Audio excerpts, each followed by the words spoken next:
Leader of the Social Democrats. Thanks, Ceann Comhairle. Taoiseach, it's actually unbearable sitting here listening to you trying to defend the indefensible. Your decision to lift the ban on evictions in the middle of a housing emergency. You've now condemned potentially thousands of individuals and families to homelessness. And there's nowhere for them to go when they leave their homes. There's no affordable private rental accommodation anywhere in the country. Emergency accommodation is full, hotels are full, B&Bs are full. There is no uncertainty about the consequences of lifting this ban. It will open the floodgates to a tsunami of homelessness. The impact of this on individuals and families will be catastrophic, particularly for children. Taoiseach, you've said that you want to make Ireland the best country in the world to be a child. You made that commitment when you became Taoiseach barely 2 months ago. What do you say today to those children who will become homeless because of your decision? We know children who are experiencing homelessness are more likely to be bullied. We know children who are experiencing homelessness are twice as likely to be hospitalised as their peers who have a home. We all know there is lots of research that confirms the serious harm that is being done to the health and to the well-being of children as a direct result of homelessness. This is serious harm that is being inflicted on them by the state because of your government's failure to address the housing disaster. So I want everybody in this chamber, particularly on the government benches, to be very clear-eyed today about the implications of your decision for the health and for the well-being of children. It will cause huge damage, and that damage is avoidable. It doesn't have to ruin these children's lives. Taoiseach, once these children enter homelessness, it's becoming increasingly difficult to get out.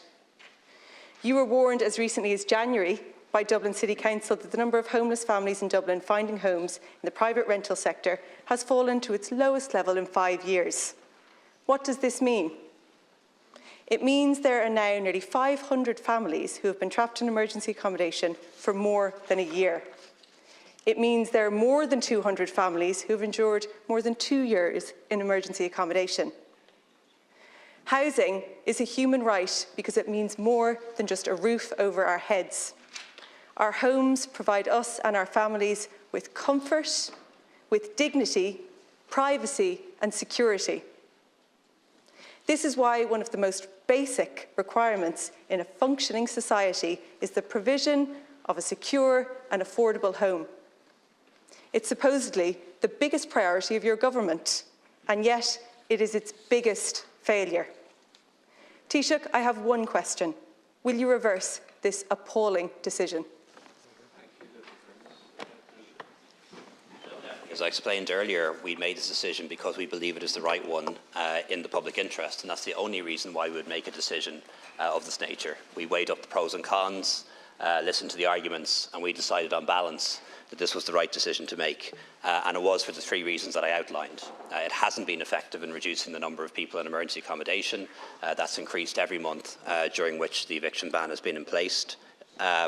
Secondly, it was beginning to create new forms of homelessness, people not being able to move back into their own homes, coming home from abroad, people not being able to put their own children, you mentioned children, into an apartment that they bought for that purpose, for example, when they become old enough to go to college.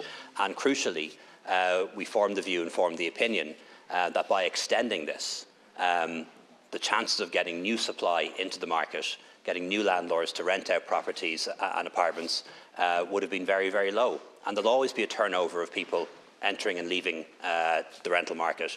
But if we don't have new landlords coming in, we're never going to be able to get rents down, and we're never going to have availability. And it's our view and our assessment that if we're going to keep landlords in, and more importantly, if we're going to get new landlords to come in, the only way to improve availability, the only way to get rents down is to get new landlords into the market. And by extending this moratorium, we would have made the situation worse, less availability, longer queues for people trying to get an apartment, higher rents. And we see the differential now between existing tenancies where rents are going up by about 3.5% a year, and new tenancies where they're going up by 14-15% a year, because there's a lack of new supply. And anything we do to discourage new supply is going to make things worse for renters, and that's the basis behind our decision. And Deputy, you spoke passionately about how this impacts on children, and I believe you're sincere in that. But if so, why is it the case that your party has consistently voted against government solutions when it comes to affordable housing? You voted against the Affordable Housing Act, which brought in the first home scheme for loads of young people who are buying now for the first time, brought in 50,000 new social houses in the next quarter, and you also voted against the LDA, which is doing exactly what you advocate we should do, which is building affordable housing on state lands. Why would you vote against those measures? Why would you complain about a problem and then consistently oppose the solutions? Cairns. It's quite telling that you're reduced to trying to blame the opposition consistently for a housing disaster that has exploded during your 13 years in office. Is that really the best you can do? I know that I'm new to this, but I think being a leader is about taking responsibility for the things that have happened on your watch. You said there that you weighed up the pros and cons, and that on balance you've decided to take this decision. And I think we've heard a lot about the knowns and the unknowns in recent weeks. This was largely theorising from you and your ministers about what might happen if the eviction ban was extended, about the potential consequences of the continuation of it and what that might be. But there is no need to speculate in any way whatsoever about what definitely will happen if you remove it, and that is forcing thousands of people into homelessness. So the unintended potential consequences, when you were weighing up the pros and cons, it's very confusing for people that the definite intended consequences are clear for everybody to see. Taoiseach, I'll just ask you again, will you please reverse this ridiculous decision? Thanks, Deputy. The decisions that we made today weren't just a decision to allow the moratorium to lapse. We made a decision to buy up 1,500 homes where the landlord is selling up and the tenant is an affordable housing, or is a social housing tenant. That will prevent hundreds, if not thousands, of families going into homelessness. We decided to increase the number of social homes we'll provide this year to in and around 12,000. Last year we built about 8,000 new social homes, probably the highest since 1975. We're going to do more again this year, and we've also taken other measures too, Deputy. And I answered your question in the first part. We've made this decision, and we believe it is the right one in the public interest. We know it's controversial. We know it's going to be difficult to defend, but it is nonetheless, in our honest view, the right decision and the one in the public interest. And Deputy, once again, you mentioned about being a leader, and congratulations again on your recent election. Being a leader means standing over your decisions. I will stand over this decision, but you can't go around saying that you want to help people to become homeowners when you oppose the Help to Buy scheme, which has helped 30,000 young people become owners, when you've opposed the Affordable Housing Act, which creates first home. You have to stand over the decisions your party makes. And tens of thousands of young people in this country have bought homes in the past 2 years, and they wouldn't have if we had a Social Democrat housing minister.